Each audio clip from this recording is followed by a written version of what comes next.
Salut les amis, aujourd'hui nous continuons toujours avec notre programme de géographie classe de terminale. Nous allons aborder à présent la deuxième leçon sur les grands groupes humains. Cette leçon va donc nous permettre d'installer les ressources pour promouvoir le vivre ensemble et dénoncer toute forme de tribalisme. En guise d'introduction donc, il convient de noter que l'homme arrive sur le sol camerounais depuis les temps préhistoriques du paléolithique et du néolithique. Le peuplement qui est le processus d'installation et d'occupation d'une région par les hommes s'est effectué de façon progressive dans notre pays grâce aux différentes migrations. Donc en grand terme, nous allons donc voir les différentes migrations qui se sont effectuées au Cameroun. Nous allons donc passer par la localisation et l'organisation socio-culturelle et religieuse. En ce qui concerne la localisation des grands groupes humains, il convient de noter que nous avons dans le nord par exemple les Soudanais, les Arabes Choua ou Sémi, nous avons les Fulbés ou les Amites.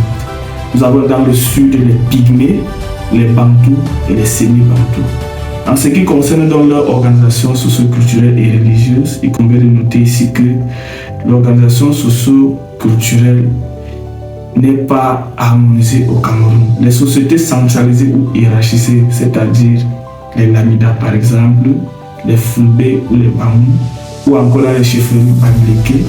À ce niveau, nous avons les sociétés qui ont à leur tête un chef tout puissant ayant des pouvoirs étendus, tandis que dans les sociétés dites acéphales ou égalitaires, par exemple les Fambeti, les Douala et bien d'autres, le chef n'exerce pas un pouvoir absolu car il est toujours assisté ici d'un conseil de notables. Maintenant, en ce qui concerne l'organisation religieuse, il convient de noter que le Cameroun est un pays laïque qui abrite 3 grands groupes de religions. Ainsi, la moitié du nord du pays est essentiellement musulmane, c'est-à-dire la partie qui pratique la religion islamique, religion de 15 à 20% des Camerounais. Le christianisme, quant à lui, a été implanté par les missionnaires européens et américains sur la côte puis à l'intérieur du pays au XIXe siècle au fur et à mesure de l'implantation coloniale. Enfin, nous avons l'animisme qui rassemble les plus anciennes formes de religion du Cameroun et de l'Afrique en général. En grande donc, nous allons donc présenter l'inégale répartition de la population au Cameroun. Parce que nous avons constaté qu'au Cameroun, la population n'est pas unanime dans tout le territoire camerounais. Des zones fortement peuplées, avec une densité de population variant entre 75 et 250 habitants au kilomètre carré. Ces zones sont par exemple les zones terres de l'Ouest, les monts Mandara, le littoral, la plaine côtière et la plaine du Diamaré. Nous avons les zones moyennement peuplées, avec une densité de population pouvant atteindre 25 habitants au kilomètre carré. Là, il s'agit des régions du centre et du sud.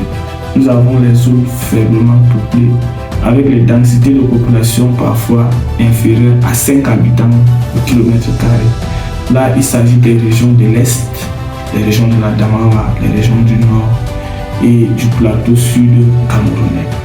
En conclusion, donc, il convient de noter que la population camerounaise est jeune et dynamique. Toutefois, elle fait face au taux de chômage élevé, d'où les nombreuses migrations observées en direction des villes. Voilà de façon ramassée l'intitulé de notre leçon sur les grands groupes humains au Cameroun. Pour tous vos soucis, nous attendons vos réactions en commentaire.